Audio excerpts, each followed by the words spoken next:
Good morning. I think we're probably live. There we go. All right. So I posted an article in this post about therapist burnout and the relationship of COVID to that. And it's such a good discussion. It's something that has been a topic of conversation for weeks now with all the therapist groups that I facilitate.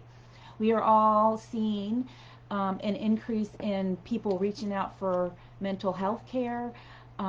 We are, as therapists, dealing with this pandemic on a personal level and then having to really compartmentalize so that we can be present with our clients. Excuse me, be present with our clients and keep our own stuff to the side as much as possible. Excuse me. Unfortunately, that's just going to go on and on and on. There's no real end in sight where we have to say, let's just push through it. We're going to make it. It's going to be okay, because there is no clear end in sight.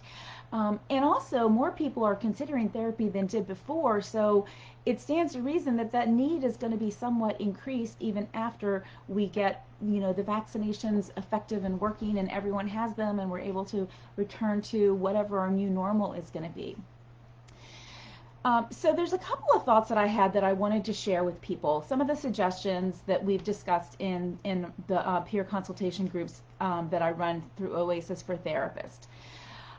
So one of the things has been that at the beginning stages, you might have been one of the people who had maybe some extra spots in your schedule that you didn't typically fill, but you could fill if you needed to, or you could add someone at the end of the day or take your lunch break, which I don't recommend. But you can't sustain that. That's typically what we do when we have a client who's sort of in crisis and we need to fit them in and our schedule is already full. A lot of us were doing that to try and manage the need, but over time we just ended up with so many clients that it was really hard to effectively provide the services to everybody because we ourselves were exhausted as well. And so then we also have the clients that we were already seeing who were asking for increased visits. So maybe somebody that had graduated to going to every other week is now asking to go back to weekly. And again, your schedule can only hold so many appointments. And if you're like me, when I have someone go to every other week, I typically have somebody on those off weeks. So changing them to weekly is not a simple matter of just having them come every week, but it's a matter of either having them come on 2 different days each week, or finding them a new spot, which isn't exactly easy either.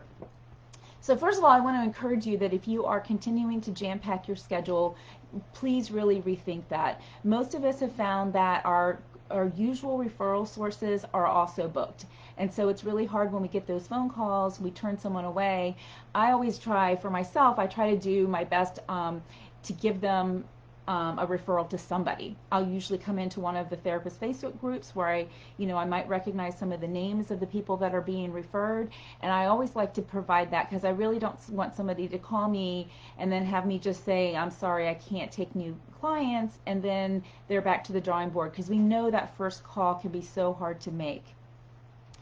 So one of the things that I've been doing in here periodically is I will put up a post that says, hey, if you have openings, drop your information here, whether or not you take insurance, what is your population that you prefer to work with, what state are you in, all of those things, because I know there still are therapists out there who don't have full practices, and maybe, there's a variety of reasons that could be happening. It doesn't mean they're not a good therapist, but there could be lots of things, as in learning about marketing or being in a new environment or community where you don't have a lot of referral sources. There are therapists that don't take insurance that may not be full, so I give people those choices. I will give them the names, and I'm not worried so much about the insurance thing when I'm making those referrals. If I can refer to someone who takes their plan, I will. But I really want to help them find somebody that might be a good fit for whatever their therapy needs are. So that's one of the things I want you to consider, is stop bloating your schedule if you haven't already done that. And if you have, start looking for ways that you can space some people out. In the article, one therapist talked about the fact that they shortened the length of their sessions. So they went down to 45 minutes or even 30 minutes so that they could see more people. what I caution you about that is that that's exhausting. So seeing two people in an hour takes so much more energy than having 1 hour long session with the same person, in my opinion. So be aware of that if you're making that choice. The other thing I would encourage therapists to do is looking at niching. I get made fun of for how I say that, niching down. A lot of times people have done that as a way to like build their ideal practice, and it gets received with mixed reviews. Some people feel like that's terrible and you should take anyone who has a need. Other people feel like, no, why not do your best work with your best population? I think there are arguments to be had for both sides.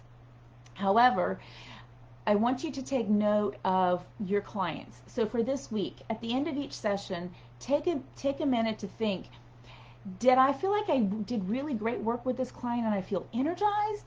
Or was this a client who completely drained me? Or is this a client who, it was not either extreme. It was just a, regular session that felt manageable and you felt like you did good work.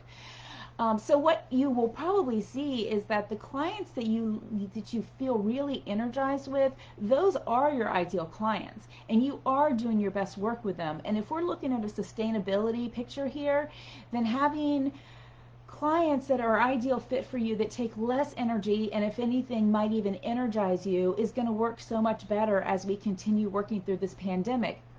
So being mindful if you do have openings of who you're bringing onto your practice, be a little more discerning because you know that you're going to work really well with these people and it's not going to zap you, because that client that zaps you is someone else's ideal client. And so that's where the referral piece starts coming back in, that we recognize, like, I can't serve this person because I don't have it in me right now, but I can refer them to this other person who does treat this population. So those are the things that I'm encouraging therapists to do. The other is, looking at the picture financially. Can you afford to maybe take a half a day off on a Friday, or can you reschedule some clients so that you can have a long weekend? Maybe you can afford that and maybe you can't. I would take a hard look at your finances and figure out what is the minimum you need to do, because quite frankly, I'm telling everyone right now to lower the bar. Like, we are not trying to achieve maximum performance during a pandemic. It's not working for us, and it's really weighing on those people who are trying. So lower the bar. You're not trying to make maximum income right here. You're trying to balance your income with what's realistic for you to be able to do emotionally and physically to be able to serve clients who are coming to you. So those are just a couple thoughts I wanted to share. These are some of the things that we're going to be talking about in my workshop that's coming up on February 19th. I have identified 4 areas that I feel like are really key to having a good, solid, balanced private practice that can give you peace of mind. And so we're going to be going through each of those 4 areas. It's going to be a workshop that is interactive. I will do, for each of those 4 modules, I will do a teaching piece. I will send people out into a breakout room to discuss the topic and share ideas and get support and ideas from each other. And then we'll all come back together, and that'll be our time to write down our actual plan, because I want you to leave this workshop with a plan, which will include, okay, there's one area I do great. Okay, so I'm going to give myself credit for that. I'm going to recognize I should feel good about this and check to keep doing what I'm doing. And then I'm going to look at these other areas and determine, am I doing great in this area? Do I have weaknesses? And then at the end, we're going to prioritize. So anything that is your weakness, you can figure out which are the ones you can tackle first, all that type of thing. So I hope you'll join me. I'm very excited about it. And if you have any questions, please drop me an email. If you are interested in peer consultation groups, my community, Oasis for Therapists, is just becoming more amazing than I ever could have imagined. The groups are cohesive, they're getting a lot of support, they're interacting with each other outside of their small groups more often.